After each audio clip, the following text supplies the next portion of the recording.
What happened to Le Coq Sportif, the brand that went from featuring on maybe the most iconic World Cup winning team of all time to featuring on no European teams in 2025?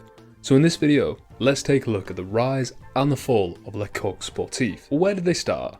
Well, it was in 1882 in France. They were founded by Emile Camusset, and despite getting into the sportswear business early on, actually releasing the first tracksuit ever, Le Coq Sportif hit their peak in the 50s, where they would sign with the Tour de France to make their famous yellow jerseys. During this time as well, LCS, is just how I describe them in this video for the matter of time, signed an agreement with the Olympic French Committee for their athletes to wear their gear in the 1960 Olympics in Rome. It was also in the 60s where LCS made their first splash in the footballing world. Teams like Nantes, Stade de Reims, Lyon, they all featured the Le Coq Sportif logo during the decade. But maybe their biggest agreement it had to be with the French national team in 1966. In fact, this would actually start a 4-year partnership. And in the same year, however, LCS also signed a deal with Adidas where they would produce their 3-stripe clothing in France, and Adidas would then focus on the footwear side. But without them knowing, this was the start of some issues that would occur in the 70s. Adidas wanted to break away from LCS. They wanted to start selling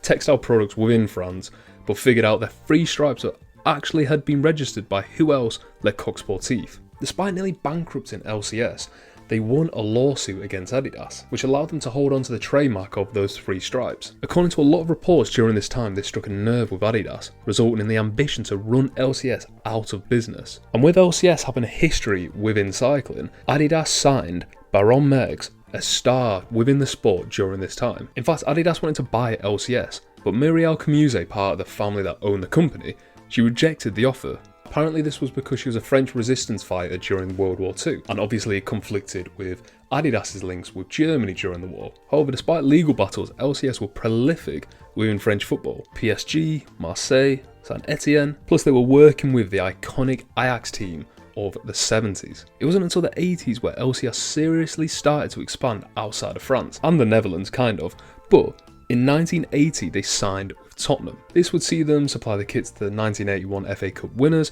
whilst also having one of the biggest superstars in England, in Glenn Hoddle, wearing their logo. But back in the head office, however, they had brought in French entrepreneur André Guelfi to try and salvage some of the company. Apparently Guelfi met with Horst Dassler, who was in charge of Adidas at the time, and they secretly agreed that Adidas would buy a majority stake within the company. They wanted to keep relevant, and they felt Adidas's prominence could help them during this time. I mean, it did. It helped them reach a new audience in tennis. And during the 80s, this was Le Coq Sportif's golden era, especially in football. I mean, let's list off the teams. Spurs, Everton, Chelsea, Ajax, PSG, Aston Villa, Inter Milan, plus international teams like Spain and Uruguay, but the most iconic of them all, Argentina. After signing with the company in 1980, LCS would supply the Argentines kit for 8 years. And during that period, they saw a genius named Diego Maradona wear those kits. The best player in the world during the 80s, he would go on to win the 1986 World Cup in Mexico. I mean, the controversy, one of the best goals of all time, lifting that golden trophy, it was all done wearing a Le Coq Sportif kit. This was surely the peak. I mean, pictures of Maradona lifting that World Cup trophy, you still see it today. So surely nothing was going to stop them. Well, no, something did, because in 1987, unfortunately, Dassler passed away, which led to Bernard Tapie, another French entrepreneur, taking over. This led to the sale of Le Coq Sportif to Brown Shoe,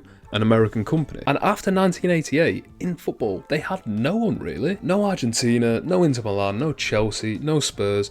They had all gone elsewhere. I mean, they hung on to Spain just before the beginning of the 90s, but for the majority of this decade, they had no one. I mean, later on in the 90s, they did sign Coventry, a Premier League team at the time, but I mean, they were a shell of themselves. Plus, they had 0 cyclists to their name, and this was a company that was iconic. It was synonymous with the Tour de France. I mean, it was an awful time for the company. It would get even worse. This is when they were taken over by another entrepreneur, Oliver Jacques, who actually would go to prison over counterfeit Nike and Adidas sportswear. I mean, despite being in huge trouble, their roster of football teams was building itself back up.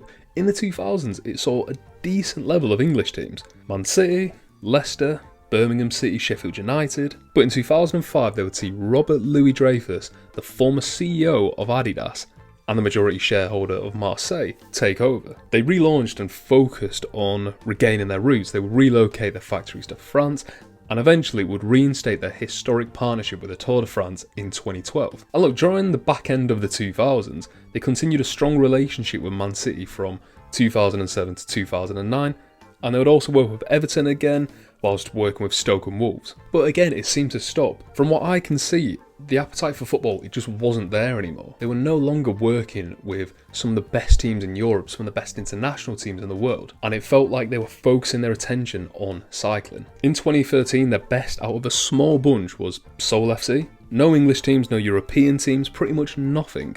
But just to add to the roller coaster nature of this video, in 2017 they would go and sign Fiorentina and Saint Etienne. They would then go on to work with Cameroon, Athletic Mineiro, South Africa, but this period seems to be the exception and definitely not the rule, as it would be Nice in France, the last solid European team that would ever wear their logo. In 2025 there's no notable clubs that are wearing LCS, and I suppose, does this mean, did they fall off? Well, in football, yes, they definitely did. Being bought and sold so many times, 100% it would have changed the brand identity. And as I've found out of a lot of these brands, what made them successful in the start, when they're panicking, they go straight back to that. But I mean, in terms of sport within France, they worked with the Paralympic teams for the 2024 Paralympics, plus they worked with the French rugby team.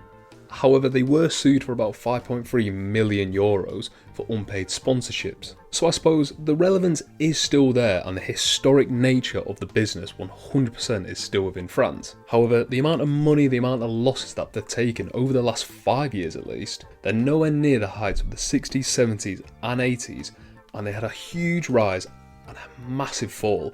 And to me, this is one of the only times Adidas, they didn't just beat them because they were bigger and better, they wanted to drive them out of the business. And despite slightly merging with them in the 80s, the damage seemed to be already done from the 70s. But let me know what you think. Let me know what you think of Le Coq Sportif. Do you like any of the kits? Are you a cycling fan, a tennis fan? I mean, tell me in the comments below, leave a like on this video, and if you subscribe if you enjoyed it, but thanks for watching.